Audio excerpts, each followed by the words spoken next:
Oh my. It's you. Oh my. It's been a while. It has been. Holy cow. What are we doing here anyways, huh? You are the intro man, so intro I'm us. the intro man. Well, so I'm Brett Chittum, CNWR.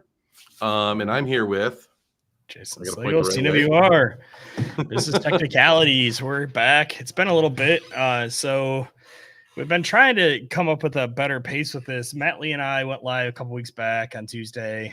The problem here is Mr. Chittum is scheduled a daily stand-up at 9:30, which is cramping my style of getting this done first thing in the morning. Well, yeah, we never got started till about 10 anyway, so that's kind of why I felt I was safe. Yeah, I mean, we just need to we need to move that block on my calendar to be from 10 to 11 instead of from 9 to 10. Yeah, because you get then scheduled. We'll have to we'll talk about that. Yeah, it's fine. But we're here. Yeah, we're here. And it's Cybersecurity Awareness Month, right? Like I've been on a stack of webinars and other things that come with being Cybersecurity Awareness Month and being a whatever an influencer is in the space. Yeah.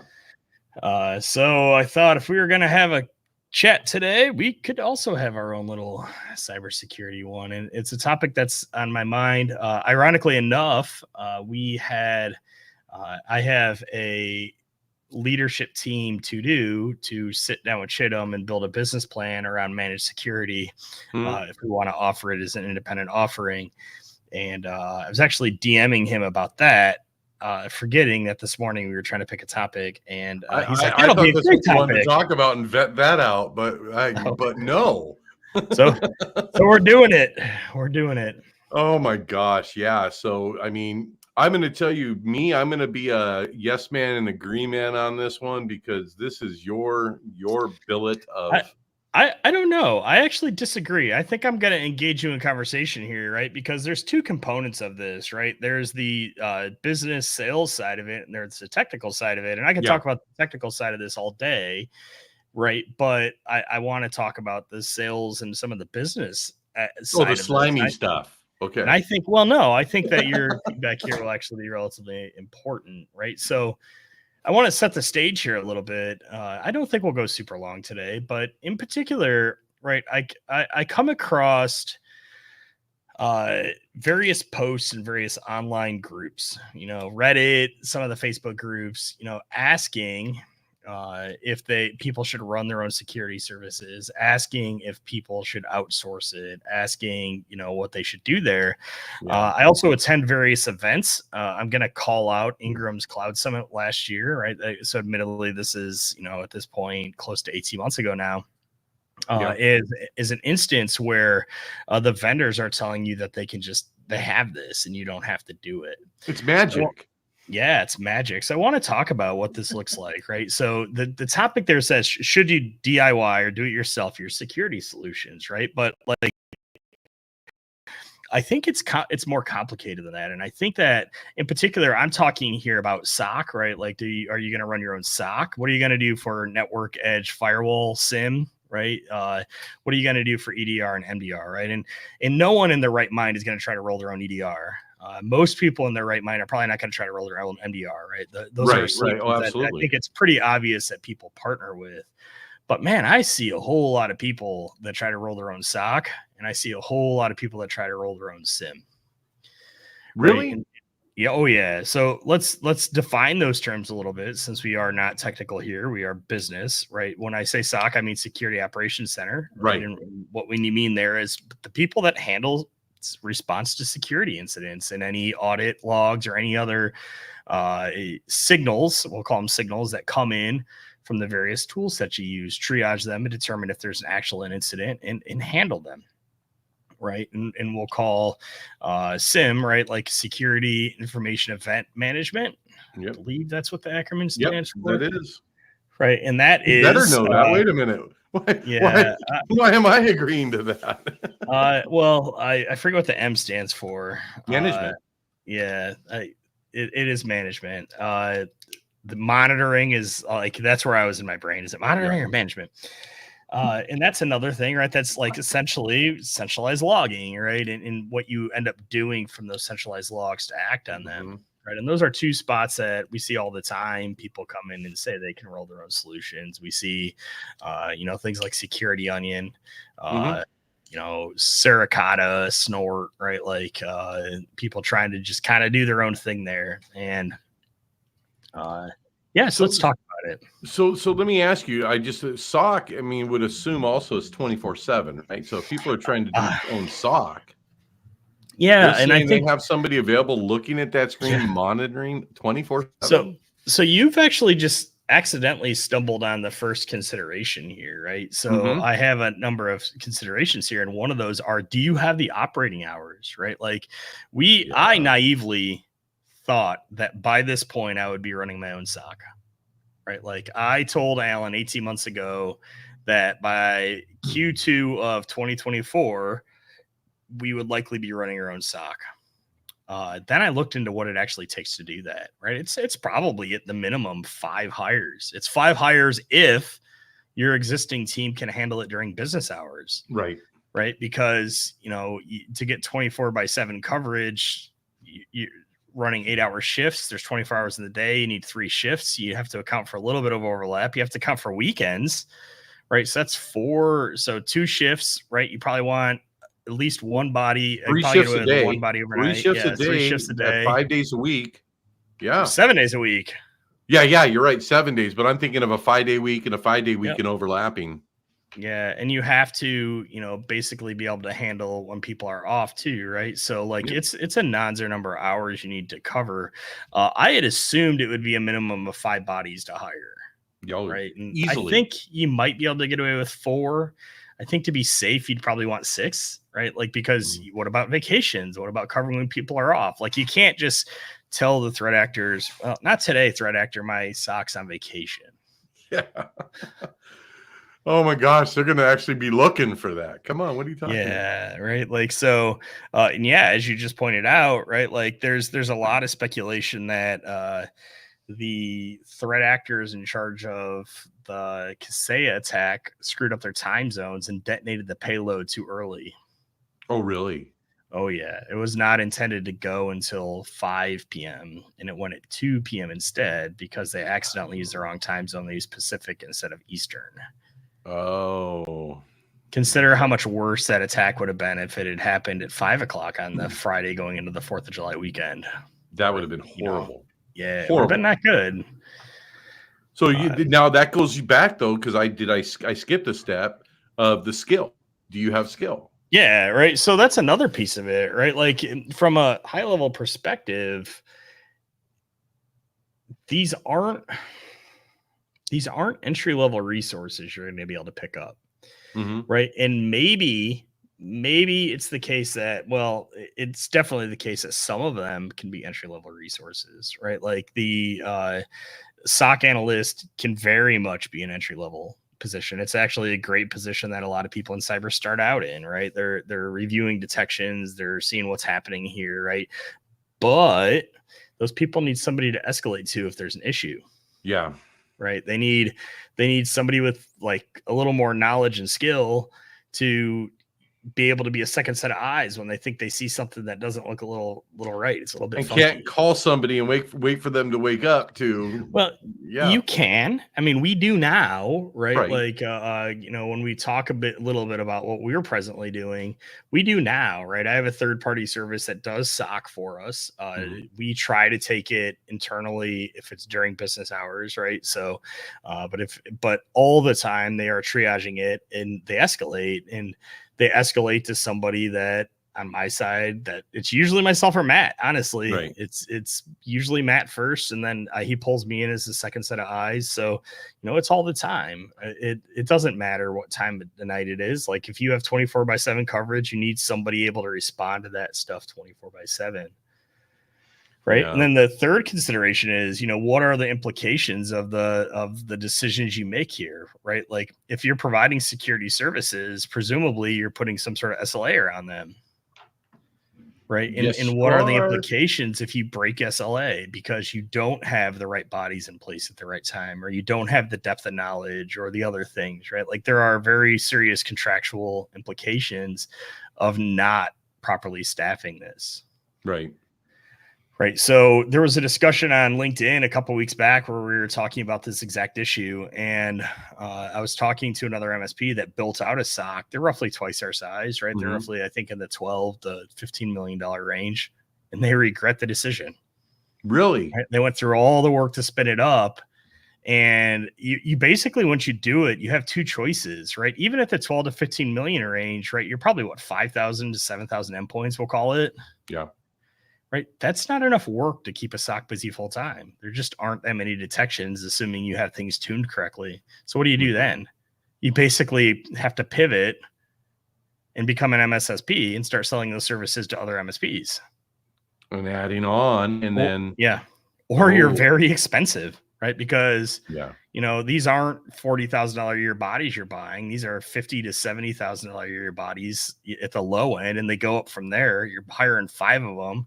You got $250,000 worth of salary load here that you're supporting, using to support this endeavor, right? What's the revenue? So your revenue doesn't substantiate. Yeah, what's the revenue on 70% profit margin look like at $500,000 a cost? It's not a small amount of money. Not a small amount, no. So I mean, you kind of talked about it. You said liability for a minute. And I think people forget, because I'm from the insurance world, right? If risk changes and it becomes a riskier endeavor, usually that means a higher premium as well. Yep. And I have heard that people don't advise on risk sometimes. And then when something happens and they said, "Oh, we didn't know you were doing this," claim denied. So I think you increase your outlay on insurance. You increase your liability exposure. I think I'm going to be honest with you. I remember you saying that when we were talking about the merger, that, hey, I want a SOC. I want an in-house SOC. I still do, but I won't get it. But yeah. I mean, the business realities of it is, it just doesn't make any sense. It makes sense to partner until you're considerably large. So what do you do, right? So, we live in this world where you can go to an Ingram Micro event and they will tell you should be selling security services today. We can help you build, install, and configure your security stack. Right? Do you take your vendor up on that offer? Right? Like, they're willing to help you pick the products. They're willing to help you configure them. Right. And I think to a limited extent, they're probably willing to help you manage them for a cost. Mm-hmm. But what happens when there's an incident? Somebody has to respond. Yeah. And somebody actually has to do something. When we start talking about, the NIST framework there, right? Like, let me see if I can, find the NIST functions. And for those of you that are listening, Jason doesn't just pull this stuff up. When it comes in his head, he finds it. Yeah. I call it the interweb. He's good at getting out there. Well, there's a new one. They've added they made some final changes. Right? Yeah, so I'm going to go ahead and I'm going to share this tab here, assuming we should do a talk on that about the MSP. What the changes were for MSPs. Cool, right? So we have our 5 or are now our 6 areas here, right? It's protect, identify, protect, detect, respond, and recover. Right. So we have a lot of tools in our space and a lot of vendors that will sell you identify. Right. What assets do we have? What do we have in them? We have a lot of tools in our space for protect, right? Like your, AV, your EDR, your MDR, right? Yep. Those are in the protect and maybe the detect range of it, right? Like they live in protect and detect. But like that line right there between the orange and the red, that's boom. Mm-hmm. Right. Like, so when you have a detection and something has happened, now you're stuck into respond. And one of the things that happens that I see over and over again is these vendors that are willing to just do it for you, they fall apart when we get to respond. Yeah. Right. What is their responsibility contractually, and what is their responsibility, well, I guess SLA wise for Right. how they respond to these things, right? Like, do they? So it's 2 a.m. on a random Friday night, the weekend before 4th of July, right? Like your vendor, your third party vendor, you've chosen to do this stuff, finds an issue, declares an incident, right? They call you. Now what? What's the expectation there? Right. Right. Who's I believe to there's a call? lot of MSPs that think that their provider is just going to fix it for them. And I through the years I found that's not true. Well, there are some that will. There are right? very few that will, because we can Right, ask some because very and easy reading that questions. fine print. Yeah. How does your vendor have access to your systems? Through you. Do they have accounts? I wouldn't think Right? so.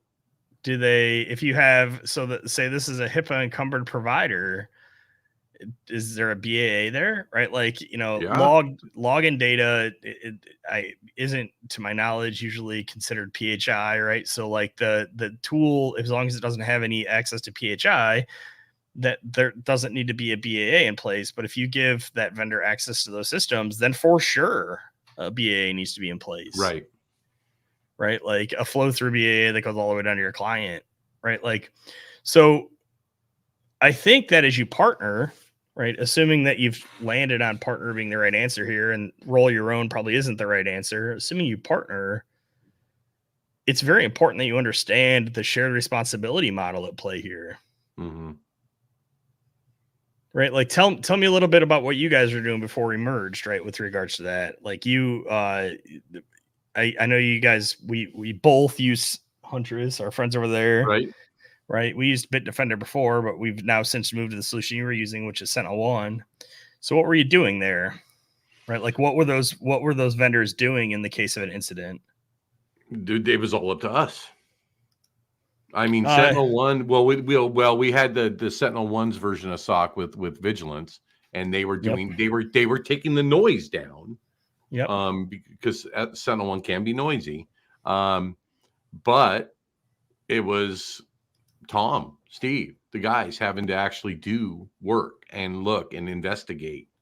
Huntress did a great job in bringing things together and laying out the groundwork for remediation. Well, and so what I will say and what I will find is that many of these providers across the board, right, like the Huntresses of the world, the SentinelOnes of the world, the Arctic Wolves of the world, they will isolate. Yeah. Right. And I forgot that word. Sorry. Yeah. Yep. And the SOC provider we use, which right now is SciFlare, they will also isolate, or they have the ability to isolate. But that's where the responsibility stops. Right. So the vendors we use, their goal is to stop the bleeding and to stop the infection from spreading. Right. Right. But they take no remediation steps. They take no DFIR steps. They take no, like incident response steps. They isolate the systems, tell you there's a problem, and then that's it. That's the end of their responsibility. Yeah. That's where Huntress, I think, goes a step further, though. They actually give you a line item of remediation and code, which is cool. In many cases, they will give you suggested remediation steps. There are limits to that, right? Like so that's an area again where the shared responsibility model is broken from my perspective, and not necessarily. This isn't a knock on Huntress, right? But like, what did initial access look like, right? So Huntress is going to give you the steps to get the threat actor off the system and remove the footholds they've installed. But where did they? How did they get in? How did they get there? They will do absolutely nothing to answer the question of how they got there. And that July 4th incident we had last year, just a couple of days after we merged, right after the merger, I remember calling you guys. I didn't even have access to systems yet that you guys were running. That's exactly what they did. They isolated, right, and they gave instructions on how to remediate. Right. Those instructions can also be dangerous, right? Because in many cases, they will give you a set of instructions, and that set of instructions, the very last step of it is reboot. Can you tell me what happens when you reboot a system? Resets everything? Yeah, you I lose don't know. You lose memory. You lose a whole bunch of evidence and Oh, forensics. you lose all the evidence of how they got there and where they went. Yep. Oh, So now see, you I'm the call your sales guy, everyone. insurance. Technical Yeah. wise, that's him. Now you call your insurance provider. They send in their incident response people, and they end up like knocking you or subjugating you as the MSP because you've You lost rebooted. critical evidence that their incident response team, which is never going to be you, it needs to determine this initial source of infection or the initial source of compromise. So you actually Right? have to know what you're doing, is what you're saying. Yeah. You have to know not to reboot. You have to know that you have to preserve that information somehow. Yep. Interesting. Right. So yeah, this is right. So like, this is all, I can get really doom and gloom with this stuff. Right. And from a sales perspective, right. Like this was all kicked off again by your desire to sell basically a standalone managed security product. Not necessarily my desire. A client asked about it. I mean, I guess it's my desire to sell everything. I'm the sales guy. Say yes, right? I mean, none of these are insurmountable problems. They're just considerations that need to be talked about, and they need to be considered as we go through, this world of doing stuff. I hear your phone ringing. Yeah, it's ringing. It's still ringing. Where's my salesperson to answer that? I'll just sign out. Somebody got it. Nah, somebody got it. Yeah. What else on this topic do you want to cover? Right. Like I know we see a lot. And honestly, something like SIM is probably the piece of it that if you were going to roll your own, you could, right? Like, because the level of centralized SIM reset, or does a SIM will hold that information if you reboot, correct? It will. Yes. A SIM is, you can use a SIM to do detections, right? Like, but you're going to want to somehow feed those detections to whatever SOC that you're outsourcing to. But the biggest thing a SIM does is that if you do have an incident, like it holds the, like, what happened evidence, right? It holds the logs and the other data you're going to need to figure out, like, okay, how did they get in? Where did they move to? In the case of the one that we were talking about earlier, it was a VPN account that was a role-based account that hadn't been used by the company in years. They didn't even realize it was still active. And as best as I could tell, it had been logged into by initial access brokers for at least 1.5 years before anyone acted on it. Because I had logs going all the way back that far, and we pulled them, and I did the forensics on it, and we changed it, and essentially removed the footholds, and everything was fine. But like, you're not always that lucky. Right. But something like Security Onion, right, especially in small environments, that can do a perfectly fine job doing high level IDS, IPS, and SIM stuff. Okay. But that's as far as I think I would take that. Well, where else? I mean, I'm just looking at our thing. You actually talked about the shared responsibility, a racy chart, right? And having who's responsible, who's accountable, who's, so what we got a few people listening, a few people listen after. What is the mark here then? What's that final? Yeah, what's that final moniker?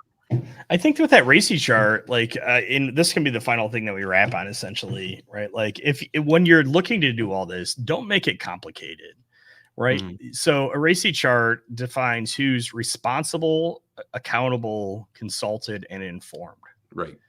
Right. So take your security practice and in the things that you're offering your clients, right? Who's responsible for each of them, right? Who's accountable? Now, what you'll find in many cases is that you're in the end accountable for almost all of it, right? Because contractually you hold the paper, right? So the client thinks you're responsible for all of it too. Yes, but you may not be, right? Like, if you use a third party for SOC monitoring, the third party may be responsible in the end for actually doing the work, right? Like, they're depending on who you're using. Yeah, correct. But you're accountable.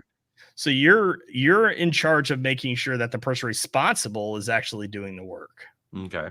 Yeah. Right. So those charts need to exist both directions. You need a chart that covers, and this, you can do a shared responsibility matrix too, but you need a chart that covers your relationship with the client.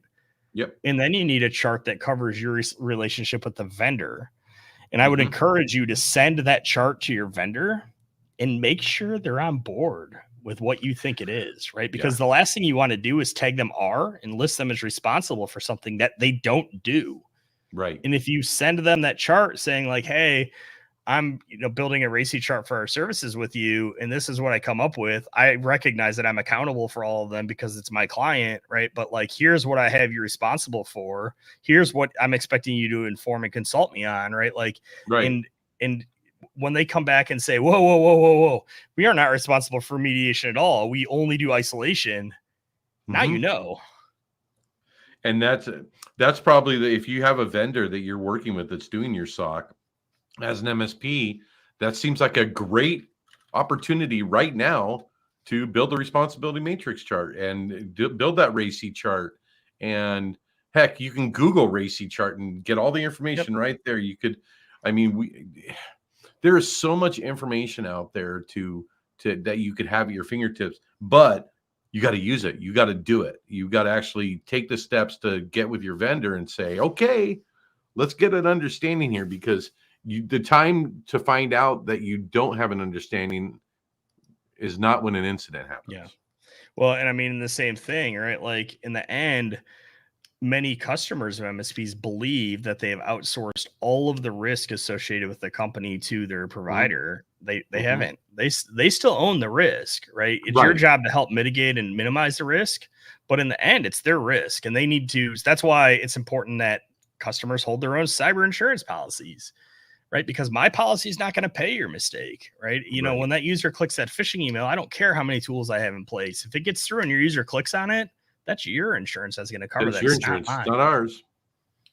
Right. So it's right. And I think that a lot of clients, they misunderstand, where the responsibility for a lot of that stuff in the end lies, because they are, in the end, they're responsible for ensuring their business is protected. And hiring a good MSP is part of that, but also making sure that you have the risks properly insured against is part of it too. Yeah, like especially if they have internal IT that you're working with, or if they have no IT, there's got to be still some type of responsibility matrix. Because let's face it, cybersecurity protection is best efforts, right?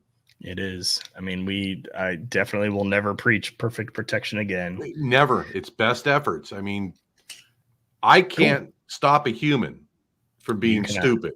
Yep. Anyways, I think stupid humans is probably a good spot for us to wrap. We're at 28 minutes here. Do you got any closing thoughts? No, I will just say this, that in the last year and a half and over the last several years, I've learned so much about the MSP industry that really scares the hell out of me when it comes to what is truly out there. And the normal layperson that owns a business that is just going along day by day, trying to just make a profit, doesn't understand this. And it's our job as MSPs. We have to be better at explaining that. Yep. We have to be better at it. We have to be better at showing them and painting the picture of the awful things that can happen. So we really do. Yep. I agree with that. And now my final thoughts are here, right? Start somewhere. Build yourself a shared responsibility matrix, put together, even if it could be just responsibility, like my responsibility, your responsibility, shared responsibility, just simple lines, right? Like if Google shared responsibility matrix, you can find a lot of them. If you want to get more complicated, then you can do a full racy chart. There's also racies with an S on it, with the S of support. That's even more complicated. Keep it simple. Start really simple. Don't blow my mind anymore. Yeah, and start going with clients and vendors and start getting those in place so you understand what things look like. Don't wait until you're having a bad time to try to figure out who's responsible for what. Anyways, that is the end of us today. Everyone have a great day. Hit the little buttons down there that we're supposed to. Like and subscribe. Thank you, everybody that did watch live, and thank you to all the people that are going to watch this after, because give us more information. What do you want to hear about? What do you want to know business technicalities wise, what would be helpful for you? We'd love to hear it. So comment. We look at the comments, we respond. So please do that. Yep. Get us out of here, Jason. Have a great day, and we'll see you next time. See ya.